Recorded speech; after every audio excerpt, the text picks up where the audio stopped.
Taiwan को लेकर चीन के रुख पर कई देशों ने चिंता जताई है। इन देशों में अमेरिका का करीबी जापान भी शामिल है। चीन और जापान के रिश्ते उतार चढ़ाव भरे रहे हैं, लेकिन इन दिनों ताइवान से जापान की बढ़ती करीबी के बाद चीन ने अपनी आक्रामकता फिर से दिखाई है।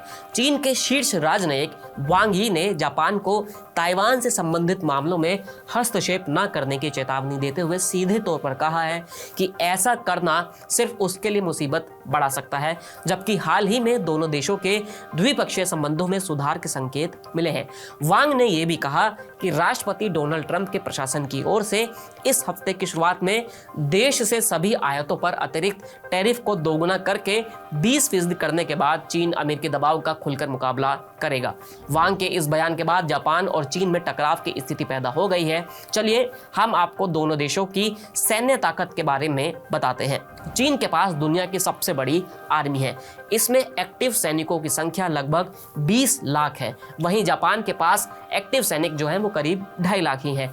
चीन के पास सबसे ज्यादा सैनिक ही नहीं बल्कि कि उसके पास अत्याधुनिक हथियार भी जापान से काफी ज्यादा हैं। चीन के पास J-20 और J-35 जैसे स्टेल्थ एयरक्राफ्ट हैं। जापान के पास कुल 1500 एयरक्राफ्ट हैं और इनमें से 200 से ज्यादा फाइटर एयरक्राफ्ट हैं।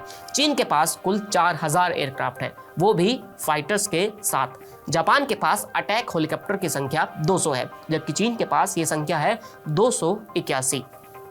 जापान के अमेरिका जैसे देशों के साथ अच्छे रिश्ते हैं और वो इन देशों से हथियार खरीद पर निर्भर है। जापान के पास हाईली ट्रेन आर्मी है जिसके पास अत्याधुनिक तकनीक, साथ ही जापान की नेवी के पास डिस्ट्रॉयर और सबमरीन भी है। जापान का फोकस अपने हथियारों को बढ़ाने और मिसाइल शक्ति को मजबूत करने पर है। दोनों देशों के आपसी संबंध की बात करें तो राष्ट्रपति शी जिनपिंग और जापानी प्रधानमंत्री शिगेरू इशिबा के बीच पिछले नवंबर में पेरू में हुई पहली शिखर बैठक के दौरान रणनीतिक और पारस्परिक रूप से लाभकारी संबंधों को बढ़ावा देने पर सहमति बनाए जाने के बाद कई सुधार हुए हैं।